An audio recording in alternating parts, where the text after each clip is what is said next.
अस्सलामुअलैकुम, मैं हूं मोहम्मद हारिस। आप देख रहे हैं मेरा यूट्यूब चैनल GPS न्यू बुकनवाल। आज की इस वीडियो में हम ईस्ट मॉड्यूल 3 के यूनिट नंबर 2 का ओवरव्यू करेंगे। हम ये जानेंगे कि हमने इस यूनिट 2 के अंदर कौन सी अहम बातें सीखी और ये यूनिट 2 किस चीज़ के बारे में था।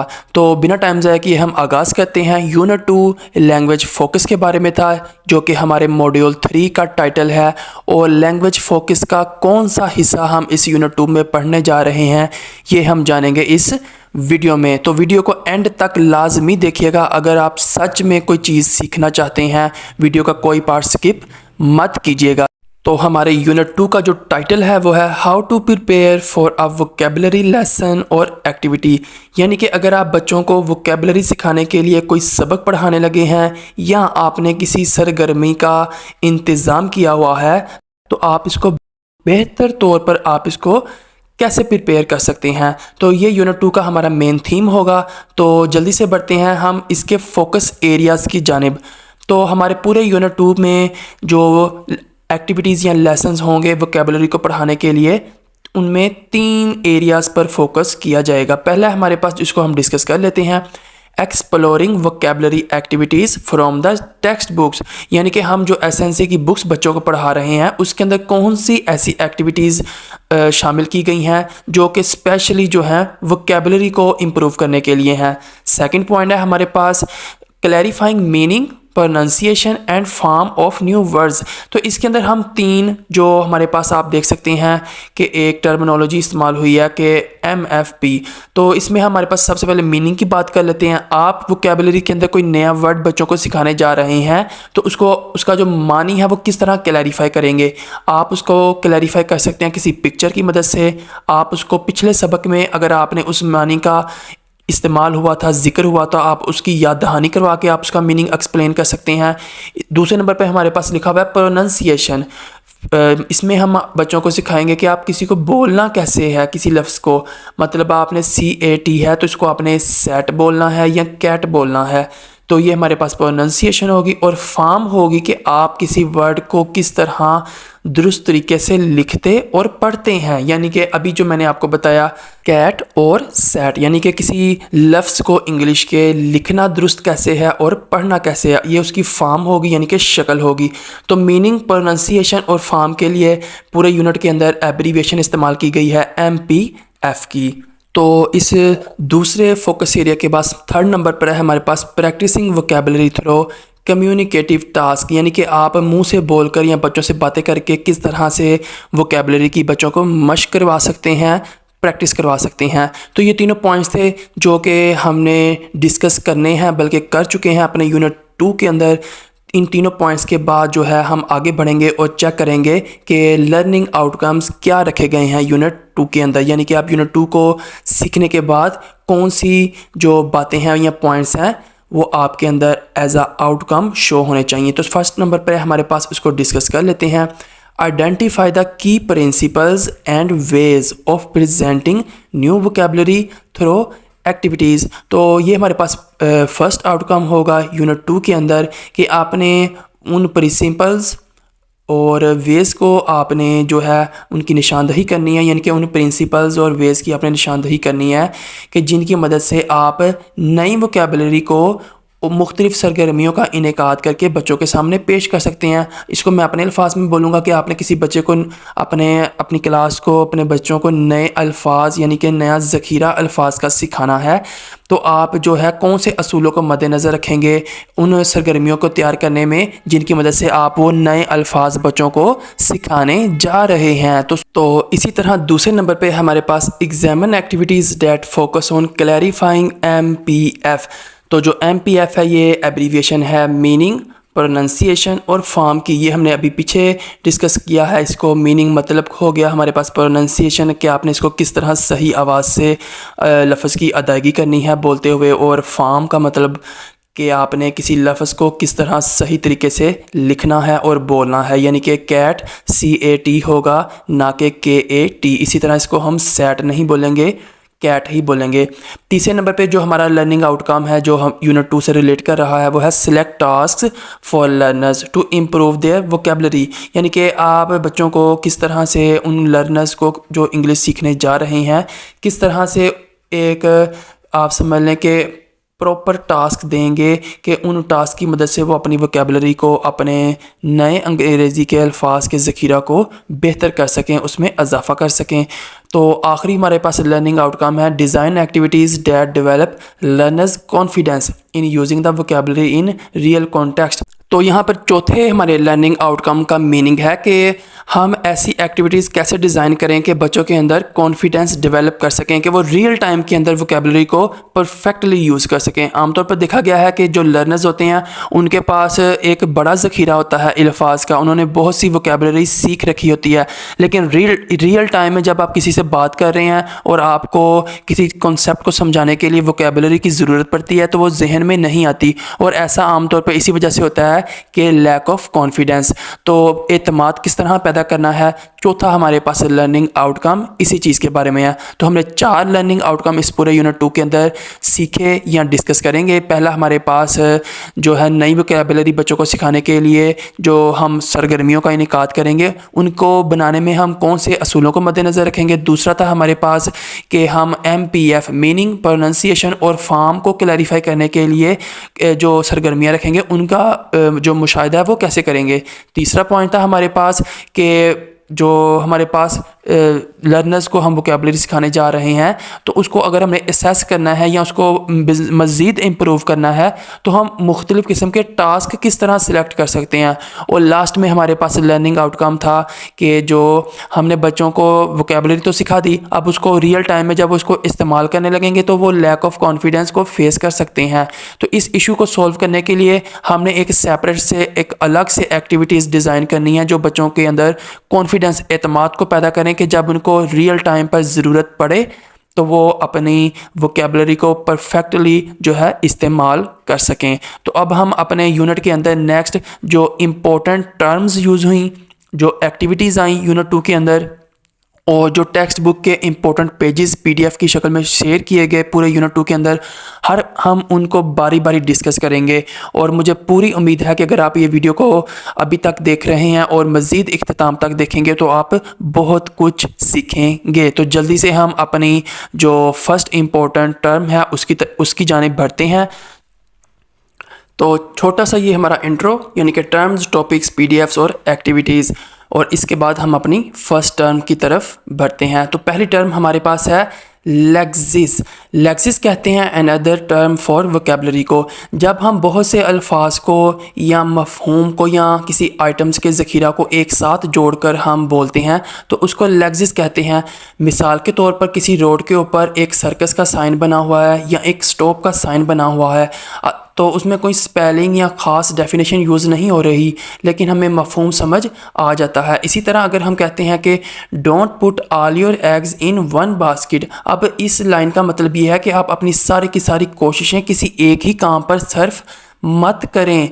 आप अपनी कोशिशों को, अपनी जो एफ़र्ट्स हैं, अपनी हिम्मत को थोड़ा बचा के रखें बाकी के टास्क करने के लिए भी। तो इस तरह जब हम बहुत सी बातों को हम एक, आप समझ लें कि उर्दू के मुहावरे की शक्ल में कह देते हैं तो इसको लेक्सिस कहते हैं। स्क्रीन पर मैंने डेफिनेशन लिखी है, इंग्लिश में आप पढ़ सकते हैं, उर्दू में मैंने आपको एक्सप्लेन कर दी। तो लेक्सिस के कॉन्सेप्ट के बाद हमने जो मेन चीज़ सीखी जिसको डिस्कस करना नहायत ज़रूरी है वो है 10 ways to learn new words as a language learner. 10 ऐसे तरीके जिनको एक लर्नर जो है इस्तेमाल कर सकता है नए अल्फाज को सीखने में। तो इसमें पहला हमारे पास तरीका है नो रैंडम वर्ड्स, यानी कि अगर जब आप अपनी वोकेबलरी का ज़ख़ीरा बढ़ाना चाह रहे हैं तो आपने रैंडमली कोई भी वर्ड पकड़ के उसको याद करना शुरू नहीं कर देना। तो हमने ये PDF फाइल में सीखा कि अगर आप किसी भी वर्ड को आसानी से याद करना चाहते हैं तो आप इसको किसी चीज़ के साथ रिलेट कर दें। तो जब हम अपने नए वोकेबलरी के वर्ड को किसी सिचुएशन या अपने माइंड के अंदर पहले से किसी सिचुएशन के साथ रिलेट करते हैं तो वो लॉन्ग टर्म में और फॉरएवर हमें जो है याद रहता है। मिसाल के तौर पर अगर हम एक फ़ुटबॉल के फ़ैन हैं, इस पैराग्राफ में ये लिखा हुआ है तो हमें victory, defeat, unstoppable, force, run, motion, इस तरह के अल्फाज जो है वो जल्दी याद होंगे क्योंकि हमारे माइंड के अंदर फ़ुटबॉल की जब गेम और उसका बैकग्राउंड रिवाइज होगा तो ये मीनिंग्स इजीली हमें याद हो जाएंगे। दूसरा तरीका जो हमने सीखा वो था learn in chunks and scripts, मतलब आप किसी वोकेबलरी के वर्ड को याद करने लगे हैं तो आप उसको छोटे छोटे हिस्सों में डिवाइड कर दें। मिसाल के तौर पर अगर आपने एक फ्रेज़ याद करनी है टू कम अप विद, तो आप इसको ऐसे याद करें कि एक फ्रेज़ बनाएं यानी कि जिसके अंदर आप आइडिया हो, to come up with an idea. एक दूसरी मिसाल जो हमने यहाँ पे पढ़ी कि अगर आपने ये कहना है कि 33 वेज ऑफ सेइंग हेलो, तो आपने ये हेलो और ये जो आपने अभी वोकेबलरी का कम्बिनेशन देखा, आप इसको इस तरह से याद रखें कि आप इसका एक स्क्रिप्ट बना लें। मतलब hello, how are you, I am fine, thank you. तो इस तरह से क्या होगा, आप जो न्यू वोकेबलरी है उसको ईजीली पिक भी कर सकते हैं और लॉन्ग टर्म उसको रिमेंबर भी रख सकते हैं, ताकि जब आप एकदम से रियल टाइम में जब आपको वोकेबलरी की ज़रूरत पड़े और आप किसी से कन्वर्सेशन कर रहे हों तो आप किसी भी एम्बिग्यूटी का, एबहाम का, या आप किसी भी ऐसी बेचैनी का शिकार ना हो जाएं कि आपको एकदम से फुल स्टॉप लग जाए। तो आप इसको किसी से जो है छोटे छोटे चंक्स में डिवाइड करके अपने नए वोकेबलरी के वर्ड को याद रख सकते हैं। थर्ड पॉइंट है हमारे पास यूज़ योर इनर वॉइस। तो जब आप नया कोई लफ्ज़ सीखें, मतलब आप उसको किसी भी मीडियम से अपने कानों से सुने, तो आप उसकी जो प्रोनाउंसिएशन है उसको आप अपने तौर पर एक बार बोलें, अपने कानों के साथ अपनी ही आवाज़ को सुने। आप इसके लिए अपनी आवाज़ को रिकॉर्ड कर सकते हैं और इसके बाद अपनी आवाज़ को रीप्ले करें और जो आपने जिस मीडियम से वो आवाज़ सुनी थी उसके साथ मैच करें, क्या आपने ठीक से प्रोनाउंसिएशन की है। तो ये भी एक तरीका है। चौथे नंबर पर है हमारे पास विजुअलाइज व्हाट द वर्ड और फ्रेज लुक्स लाइक, मतलब जब आप किसी वोकेबलरी का नया वर्ड को सुने तो उसका एक खाका या एक तस्वीर अपने माइंड के अंदर बना लें, जो तस्वीर आपको उसको याद रखने में मदद करे। यहाँ पर एक मिसाल दी गई है to keep one's mouth shut. इसको अगर आपने इनफॉर्मल वे में सुना है या इसको याद रखना चाहते हैं तो आप इसको इस तरह से लेंगे, to know talk about something, यानी कि किसी मुश्किल वोकेबलरी के वर्ड को अगर आप रिमेंबर रखना चाहते हैं आप उसको विजुअलाइज कर लें, उसकी एक तस्वीर कशी कर लें अपने माइंड के अंदर किसी आसान से खाके के साथ जो आपको उसकी याद दहानी में मदद करे। जल्दी से आगे पॉइंट की तरफ बढ़ते हैं, क्रिएट मेनेमोनिक्स। तो मेनेमोनिक्स क्या होता है, इसको हम पढ़ते हैं कुछ इस तरह से कि यहाँ पे मिसाल दी गई है कैरियर। आपने ये वर्ड वोकेबलरी का सीखना है तो आप इसको दो पार्ट्स में याद कर सकते हैं, कार एंड बियर। आइसलैंड तो इज़ लैंड, मतलब आप इसके छोटे पार्ट्स करके जो थोड़े फनी भी हों और इंटरेस्टिंग भी हों आप उसको याद कर सकते हैं। यूज़ स्पेस्ड रेपिटेशन, 6 पॉइंट है हमारे पास ये। अगर आपने वोकेबलरी का कोई वर्ड सीखा है और आप उसको दिन में 100 बार या 1000 बार भी रिवाइज कर लें तो ये ऐन मुमकिन है कि आप उसको भूल जाएं। 6 पॉइंट हमसे ये कहता है कि आप उसको एक इक्वल इंटरवल्स में, यानी कि आप एक ख़ास वक्त में उसको बार बार दोहराई करें, यानी कि दिन में 5 बार आज, अगले दिन भी दिन में 5 बार और उसके दिन भी अगले 5 बार। तो जब आप इक्वल इंटरवल्स में उसको रिवाइज करते हैं तो वो आपको याद रहता है। फिर आप रैंडमली किसी भी टाइम उसको रिकॉल करके उसका मीनिंग रिवाइज कर सकते हैं। डाइव डीपर इनटू एमोलॉजी, इसमें हमें जो सिखाया गया है उसको मैं अपने वर्ड्स में बता देता हूँ कि मिसाल के तौर पर आपने एक लाइन पढ़ी जिसमें आपने देखा कि सना इज़ इन ट्रबल, साथ में एक पिक्चर बनी हुई थी, आपको ट्रबल का मानी याद नहीं हो रहा या नहीं पता चल रहा या आप इसको याद करना चाहते हैं तो आपने गौर किया सना के फेस की तरफ। उसका फेस सैड था, आंखें थोड़ी खिंची थीं, मुंह थोड़ा आप समझ लें कि सैड था।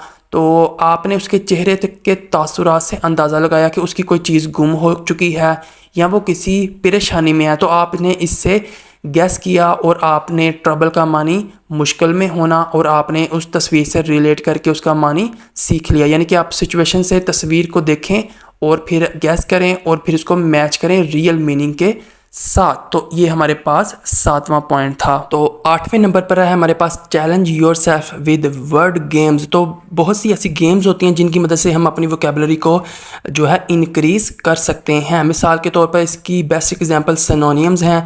जब आपने बेटर का वर्ड सीखा तो आपने ये अपनी एक गेम के तौर पर ख़ुद को चैलेंज किया कि मैं इस वर्ड की जगह पर और कौन से ऐसे अल्फाज इस्तेमाल कर सकता हूँ जिनका मानी जो है सेम हो।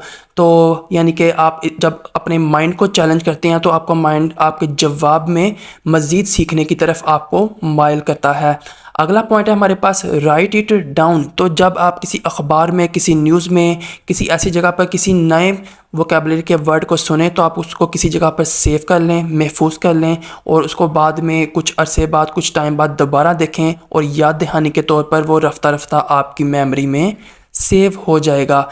10वां पॉइंट है हमारे पास स्पीक इट इनटू रियलिटी। यानी आप कोई भी एक टॉपिक या वोकेबलरी का एक वर्ड या टाइटल लेकर उस पर खुद से एक छोटी सी 4 से 5 मिनट की स्पीच करें, उसको मोबाइल या किसी डिवाइस की मदद से रिकॉर्ड करें और रिकॉर्ड करने के बाद उसको सुनें और सुनने के बाद आप एनालाइज करें क्या आपने अपनी ही स्पीच के दौरान किसी नए वर्ड का इस्तेमाल किया, और किसी नए लफ्ज़ के इस्तेमाल को देखने के साथ साथ आप ये भी चेक करें कि क्या आप एक ही इंग्लिश का लफ्ज़ बार बार तो इस्तेमाल नहीं कर रहे थे।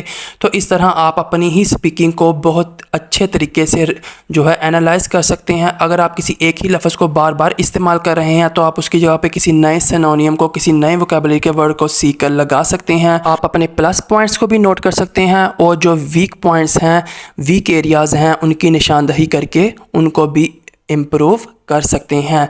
अगली PDF फाइल जिसको हम जो है डिस्कस करना ज़रूरी समझेंगे, ये एक फ़ीडबैक फ़ाइल है कि हमने अभी तक जो कुछ सीखा था उसका एक पेज के ऊपर फ़ीडबैक।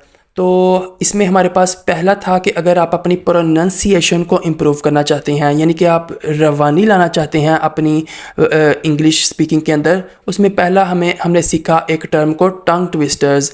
यानी कि आप इंग्लिश के ऐसे अल्फाज जिनको स्पीड से बोलें और वो आपको बोलने में थोड़ी मुश्किल दें तो वो आपकी झिझक यानी कि स्पीड को, इंग्लिश स्पीकिंग को बेहतर कर सकते हैं। मिसाल के तौर पर she sells sea shells by the sea shore, can you can a can as a canner can a can. आप इन वर्ड्स को स्पीड से बोलें तो आपकी जो है इंग्लिश स्पीकिंग की जो हेजिटेशन है या हर्डल्स हैं वो दूर हो जाएंगी। दूसरा हमने पढ़ा मिनिमल पेयर्स। मिनिमल पेयर्स में हम 2 अल्फाज लेते हैं और उनमें हम चेक करते हैं कि कौन सा एक मिनिमम सा डिफरेंस आ रहा है। फॉर एग्जांपल डेस्क या डिस्क।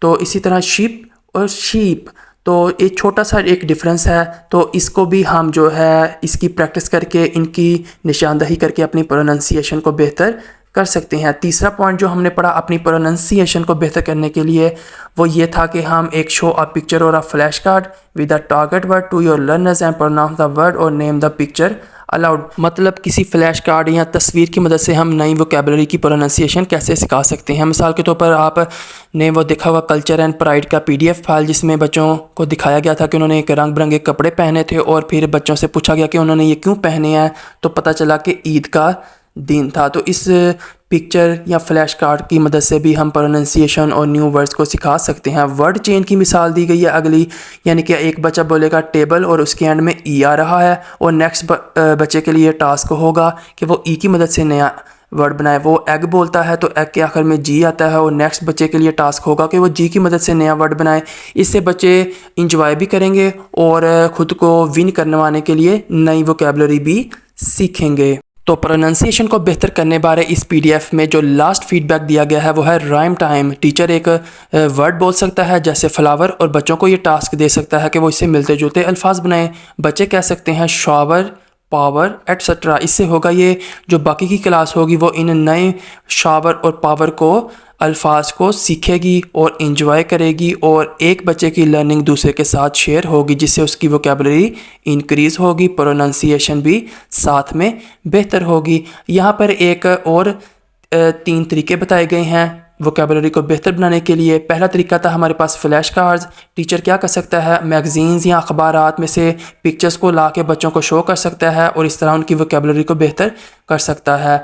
अगला पॉइंट है अ वर्ड बैग, जिसमें बताया गया कि आपने अगर किसी लफ्ज़ को अपने रूटीन में इस्तेमाल करना है तो कम से कम उसको 5 बार देखें और कमरा जमात में एक बैग रखें जिसमें आप डेली का एक वर्ड ऐड करें जिसको पूरी क्लास सीखे। आखिर में हमने पढ़ा बैक टू द बोर्ड, यानी नए सबक में आने वाली वोकेबलरी को रिव्यू करें कि क्या वो पिछले सबक में मौजूद तो नहीं थी। इसमें टीचर एक गेम का इनेकाद भी कर सकता है ताकि बच्चे जो है रिव्यू करें।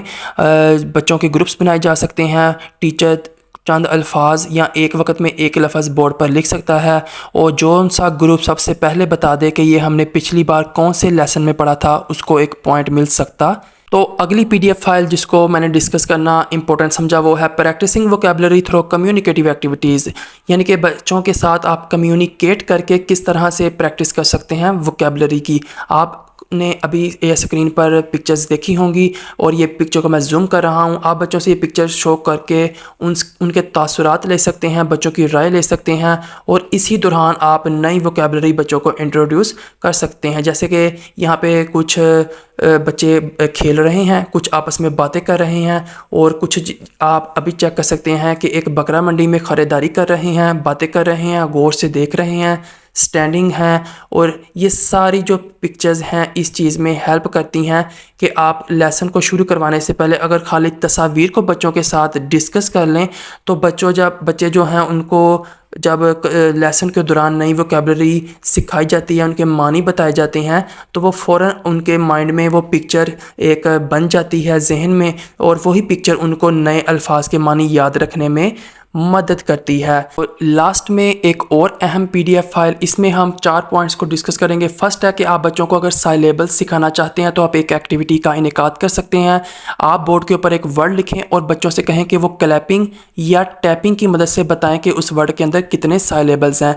दूसरा पॉइंट था कि बच्चों को आप अपॉर्चुनिटी दें कि वो टीचर के पीछे पीछे एक वर्ड को प्रोनाउंस करें, इस तरह बच्चों की प्रोनाउंसिएशन बेहतर होगी। तो थर्ड नंबर पे पॉइंट था कि to be able pronounce correctly learners should say the word to help them work out the number of syllables. तो बच्चों को साइलेबल्स की पहचान करवाएं ताकि वो किसी वर्ड की ठीक तरह से प्रोनाउंसिएशन कर सकें। और लास्ट पॉइंट सबसे अहम है जिसकी वजह से मैंने इस PDF की फ़ाइल को अपनी वीडियो में शामिल किया, वो ये है कि अगर आप बच्चों को साइलेबल्स की पहचान करवाना चाहते हैं कि किसी वर्ड के अंदर कितने साइलेबल्स हैं तो आप बच्चों से कहें कि वो उस लफ्ज़ की प्रोनाउंसिएशन मुंह से अदायगी के दौरान अपनी चिन यानी कि थोड़ी के नीचे हाथ रखें और देखें कि आपका मुंह कितनी बार ओपन होता है, यानी आपकी थोड़ी जो चिन है वो कितनी बार नीचे की तरफ ड्रॉप करती है और जितनी बार वो ड्रॉप करेगी उतने ही उस वर्ड के अंदर साइलेबल्स होंगे और साइलेबल्स की पहचान के साथ ही बच्चे दुरुस्त प्रोनाउंसिएशन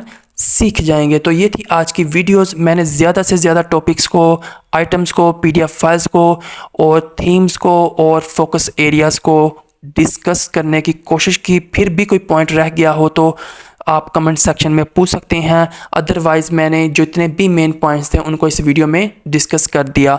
वीडियो ऑलरेडी बहुत लेंथी हो चुकी है, जल्दी से मैं इख्तिताम करूंगा अपनी वीडियो का। अगर आपको वीडियो पसंद आई हो तो चैनल को सब्सक्राइब करना मत भूलिएगा, बेल आइकन पर टैप कर दीजिएगा। मिलेंगे फिर अगली किसी वीडियो में। मैं हूँ मोहम्मद हारिस। अल्लाह हाफिज़।